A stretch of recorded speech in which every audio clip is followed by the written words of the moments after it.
అసలు ఎవరు Charlie Kirk? ఈయన అక్టోబర్ 14, 1993 అమెరికాలో జన్మించారు. ఈయన టర్నింగ్ పాయింట్ ఆఫ్ యుఎస్ఏ వ్యవస్థాపకుడు. డొనాల్డ్ ట్రంప్ ప్రెసిడెంట్ అవ్వడానికి ముఖ్య పాత్ర పోషించాడు ఈయన. సెప్టెంబర్ 10 యూటా యూనివర్సిటీలో ఈయన ప్రసంగిస్తున్నప్పుడు ఒక దుండగుడు తుపాకీతో ఈయన్ని కాల్చి చంపాడు. అమెరికాలో జరుగుతున్న ఎన్నో దారుణమైన పనులు, అబార్షన్స్, ట్రాన్స్జెండర్, ఎల్జీబీటీక్యూ, హోమోసెక్షువాలిటీ, అలాగే సాతాను ఆరాధనలకు వ్యతిరేకంగా నిలబడి సత్యం వైపునకు చెడిపోతున్న యువతను, సమాజాన్ని నడిపిస్తూ సమాజ శ్రేయస్సు కోసం తన ప్రయాణాన్ని సాగించాడు. అనేక ప్రసంగాల ద్వారా అనేక మందికి ఉన్న సందేహాలను తీర్చి యువతను సత్యం వైపుకు నడిపించాడు.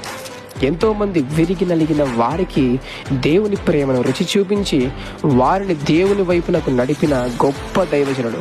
ఈ ప్రయాణంలో ఎన్నో అవమానాలు, హేళనలు, ఇబ్బందులు ఎదుర్కొన్నప్పటికీ ఆయన ధైర్యంగా సత్యం కోసం, న్యాయం కోసం చివరి వరకు పోరాడారు. ఆయన జీవితం చెప్పే సందేశం ఏమిటంటే, మిత్రులారా, సత్యం కోసం, న్యాయం కోసం, దేవుని కోసం, సమాజం మార్పు కోసం మనం కూడా ధైర్యంగా నిలబడి సమాజాన్ని మంచి దారిలో నడిపించాలన్నదే. మరి నడిపిద్దామా? We miss you Charlie.